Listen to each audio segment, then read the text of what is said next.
Hey you all! It's your girl! And for today's video mga curls, yes mga curls, ganito kalaki yung PR kit kasi for today's vlog mga curls, we're gonna be reviewing the Issy & Co.'s Next Level Skin Discover the Collection. This is like super big. We have everything here. Grabe. Alam niyo mga girls, pagdating sa PR kit ng Issy & Co., sobrang intense. Feel ko talaga pinag-isipan talaga. So now they have a total of 9 powders. They have 24. Wait till the end of the vlog because we're going to be swatching all of those concealers. They also have 12 shades of skin tint. Thank you, Kat. And also 3 illuminators. So ayan nga mga girls, hindi porket dumami yung shades nila at parang nagka-powder sila at illuminator. Tingnan natin kung nakakashikip nga ba yung collection na to. And of course mga girls, in case you're new to this channel, don't forget to subscribe down below. Hit that bell notification icon so you're always notified. And lastly mga girls, I'll be leaving all my social media links over here. So without further ado mga girls, let's get started!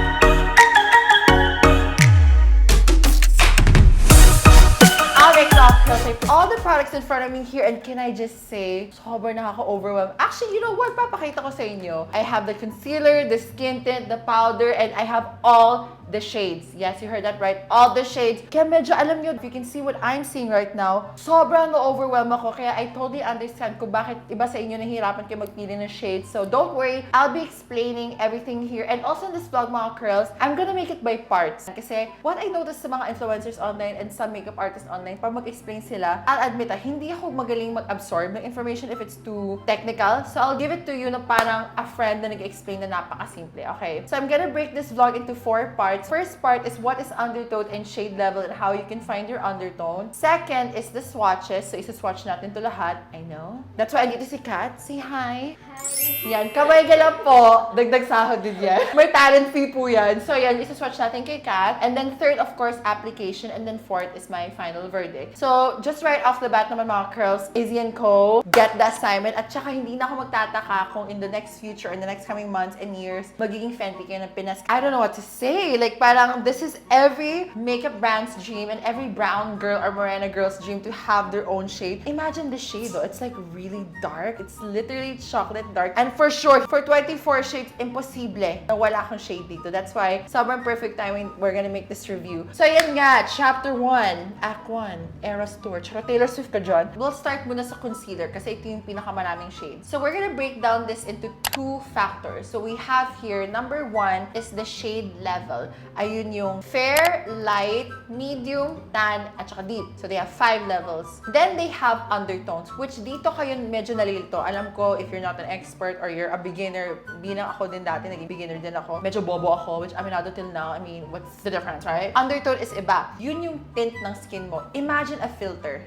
Like ito. This, I would consider a peach undertone kasi yan yung tint. They have a first undertone, it's the peach undertone. Next is warm and golden undertone. So medyo dapat nakikita nyo sa balat nyo, medyo may parang yellow tint. Minsan nakikita nyo siya dito, which mamaya explain ko lang. Medyo yellow yung skin nyo, medyo more golden, warm. Parang imagine melted gold. Ganon. The next is olive undertone. Usually, dito tayo medyo nagkakalito. Ito yung mga skin tones ng medyo dull, medyo dusky. Pag sa race, it's more of like Southeast Asian, nasa India. Yung parang medyo may onting green na medyo dusky na color. Yun yung olive. Sometimes, it's warm or cool, pero nasa gitna lang siya yung olive undertone. So, pansin nyo yung filter na to, medyo green siya na olive. Imagine like the color of olive. Ganon. Na may halong caramel. So, ganon. Medyo greenish na brown. The next is neutral undertone. Medyo pink siya. For me, how I describe neutral undertone is almost like champagne. Hindi siya ganun ka-yellow, hindi siya ganun ka-pink. Nasa gitna lang siya. So, either way, you can be warm or cool. Yun yung neutral undertone. Then, last undertone they have is the deep neutral undertone. Ito, matte neutral na to. Why? Kasi this is their sculpting shade. Ito yung mga deepest shade nila. Hindi to pang concealed. Usually, mga ganitong skin tone, nasa neutral eh. Kasi you can't see the color. It's literally deep. You can't see the undertone as much. So, this is the neutral deep color. So, yun yung undertone. They have 5 tones. So, that's the tint on our skin. Diyan mo malalaman kung anong tone ka. Kung nasa olive ka ba, neutral, cool, or warm. Unless if you're like really dark skin, like rich chocolate brown skin, that's the time you can use the last shade as concealer. But for the most part, sa atin naman mga Pinoy, it's like a sculpting shade naman eh. Alright, now moving on naman sa shade level. So we talked about undertones, yun yung tint sa skin natin. But let me just touch base on how you can choose your undertone. Usually, pag warm undertone ka, makita mo sa ugat mo, just look at your veins, yung ugat mo sa wrist mo. If it's color green, you're a warm undertone. Bakit green siya? Kasi yun nga yung tint. Kumbaga, para siyang filter ng skin mo. Yung ugat, yung subject. Imagine Instagram, pag pinatungan mo ng filter, di ba umiiba yung color ng subject? Ganon yung ugat natin. Pag pinatungan mo ng filter na warm, nagiging green siya. That's how you simplify finding your undertone. Which not a lot of people have been explaining. They're so technical. And I'm stupid to absorb it. So yun, if you're cool undertone naman, the filter on top of the subject, which is your ugat, magiging blue yan. Color blue yan siya, ganito. Tapos pag neutral, medyo green, medyo blue. Ganun yung itsura niya. Parang hindi mo mag-gets kung ano ba siya. Actually, if you're neutral, you can use neutral, warm, cool. Pero if you're warm, warm ka lang talaga. If you're cool lang talaga. Alright, so we're done with undertones naman. Let's talk about shade level. So they have fair, light, medium, tan, and deep. Now, let's imagine the world na walang kulay. Black and white lang to. This is the shade level. Ngayon, this is fair. Maputi. No undertone involved. Maputi lang siya, light skin, fair skin, gluta girl, bleach girl, yan siya. Then next is light. So medyo a little bit, still on the light side, it's still bright, lighter pa than medium. So ayun, maputi siya, ganon. Next is medium. So a little bit darker in the medium side. Darker siya na onti ng fair, kaligitnaan lang. Then tan, ayan, onting darker pa. Then deep, ayan na, parang shadow na siya. So those are the shade levels. Para mas maintindihan nyo. Iba yung undertone sa shade level. So shade level, there's no color involved. Hence, yung brightness. Then, yung undertone, yung filter ng skin natin. Just to simplify it, kahit walang explanation, if someone asks you, paano malaman yung undertone? Undertone is the filter of your skin. Shade level is the brightness of your skin. Kumbaga sa camera edit. Alright mga girls, so we are now in chapter number 2. We're gonna do some swatches naman ng lahat ng shades. We're gonna start off first with the peach shade. Alright mga girls, so these are the peach corrector. This is PL1, so it's light. Kita naman siya na masyadong light. PM2, PT4, and PD5. Ayan siya. Light, medium, tan, and deep. Yan yung peach. Under eyes, I usually use this. And then ito, pwede siya pang bruises or like really dark circles. Ito yung salmon concealer. Ito yung peach. Alright, so let's move on to the next shades. Alright, mga girls, so this is for the yellow undertone. These are the shades. Medyo marami sila kasi bilang human beings, most of us are warm undertones because duh, we're living beings. So this is YF1, Y Fair 1, YL2, YM3, Y3.5, YT4, and then lastly, this is YD5.5. Okay, so these are the shades for the yellow undertones. Alright, mga girls, so this is for the olive undertone naman. You can see medyo may pagka-olive siya. So this is OF1, OL2, OM3, and then OT4. Alright, mga girls, so this is for the neutral undertone naman. So this is NF1, NL2, this is NM3, and then this is NT4. Based sa kamay ni Kat, she's neutral. Kasi ito, you can tell if onting blend kaya magdi-disappear yan. So her hands, her undertone is a neutral undertone. She's a neutral medium 3 yung kamay niya. Pero syempre iba yung color sa kamay sa mukha. So you get the point. Alright mga girls, so this is for the contour sculpt deep neutral shades. Wala siyang F, N, M, obviously. Pero for each number represents what shade level na bagay siya. So this is SD1, pwede siya for fair. SD2, this is good for light. SD3 is good for medium. SD4 is tan. And SD5 is for the deep. Kaya look at the colors. Hindi siya more shade level, more on undertone siya. Like this tan, it's more orange kasi yun nga, tan. This is for medium, ayan. And then this is for deep. Like it's really a dark pink brown na shade talaga. Alright mga girls, so I'm gonna be swatching the skin tint and then I'll tell you what corresponding undertone it works with. So yun, let me just swatch it and we'll be right back. Alright mga girls, so this first three is fair to light. This is vanilla, it's good for warm undertone. Bisque is good for neutral undertone.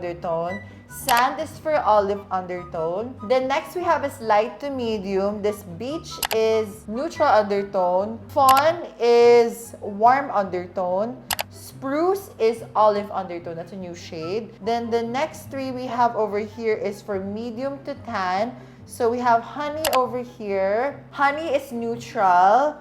Next we have is hazel is olive. And then next we have is Sienna is warm. Then last 3 shades over here, these are for tan and deep shade. This is Epsom, it's for neutral. Brulee is warm. Then lastly is Saddle. It's deep, like really deep talaga. So these are the skin tints. Normally ako, I can use Epsom, Sienna, Hazel, and Honey. Since they're very flexible, I can use these shades as my skin tints. Alright, Malco, so these are the swatches of the True Flex Powder Foundation. When you notice it right off the bat, they're slightly lighter. But if you notice naman the active skin tint, medyo darker sila. So with the corresponding shade ng powder, it will just balance everything out with the skin tint and powder. But if you're just gonna use the powder solely on its own, you can actually use a shade that's darker than your skin para it doesn't look ashy. So for the first shade, this is Vanilla for warm undertones. Second is Bisque, it's for neutral undertones. Third is Beach for neutral undertones.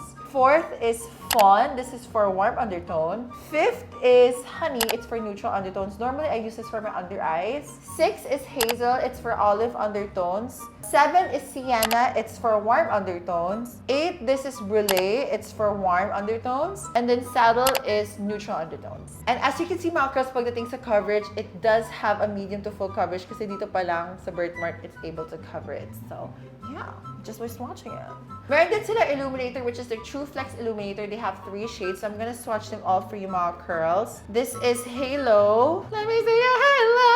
Alright, so these are the shades. This is Halo. It's a rosy undertone. Ray is a pearl undertone, so it's like white. And then Flare is champagne, so medyo yellowy gold siya. So that's what it looks like. And when you blend it, hindi siya ganun ka-chunky and hindi siya ganun ka-glittery. Just like wet skincare vibes. And also, you can mix this with your active skin tint or put it directly on the high points on your face kung saan mo gusto mag-glow. Or if you want to glow on your entire face, pwede mo siya i-mix with the skin tint itself. But personally ako, I just like applying it on the high points of my face. Alright, so I'm just gonna clip my hair back kasi this is chapter 3. We are gonna be putting these to the test. And I'll show you ano yung mga shades na normally ginagamit ko talaga dito sa line na to. Para if I'm your reference, ito talaga yung ginagamit ko. So, pagdating sa True Flex Illuminator, I use the shade Halo kasi I personally don't like pearl shades kasi masyado siyang light for me since morena ako. And then yung frame naman, ayoko na masyadong yellow. Tama na to sa akin tong Halo since I like pinky tones. So I just put this on the high points of my face. Ayan siya, ang ganda oh. It's really pretty, it's glowy, it's giving skincare ad. So just gonna put that there. It's giving glowing. I slept 8 hours today. Oh, diba? Oh, as a glowing girl. I just put it on my cheekbones, onti sa chin, and then a little bit on my nose. Diba? Fresh lang. Then for the skin tint naman, mga girls, I normally use Sienna and Epsom. These are my 2 shades talaga. But for today, I will try Epsom para sa inyo. Kasi this is a new shade eh, para makita nyo naman yung difference. Eh, masyado siyang dark for me. But I want to demonstrate this sa inyo because it's a new shade. And since it's a skin tint, you can be flexible naman eh. So for me, with that being said, I can use Hazel, Sienna, and Epsom. Since hindi naman siya like full coverage. So this is in the shade Epsom. I'm just gonna take my brush and apply this on the face. And oh my gosh, nakalimutan ako mag-peach corrector. So as you can see, mga curls, it's just a sheer coverage. It's just literally a skin tint. Hindi siya like super full coverage. If you want like a clean girl aesthetic, fresh lang, machikep, ganon, like a glowing skin. Ayan. Tignan mo yung glow, oh. Oh, the True Flex. And it just looks like skin.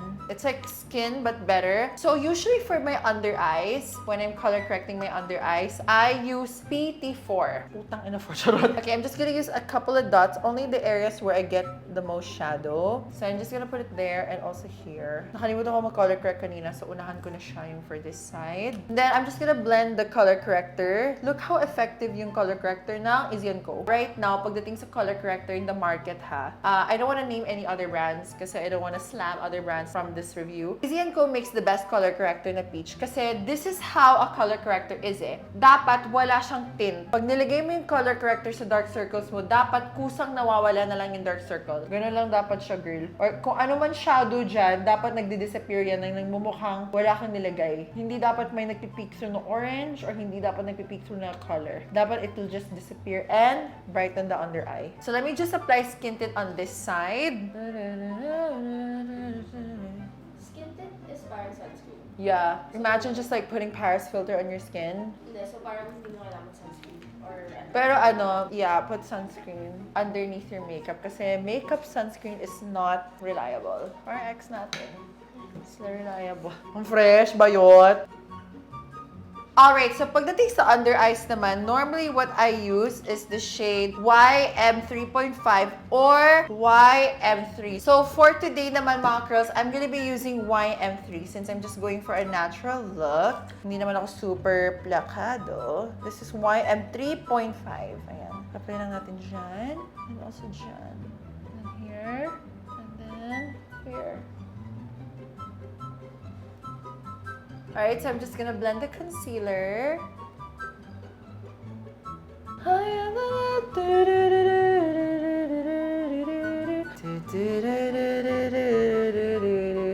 It's me!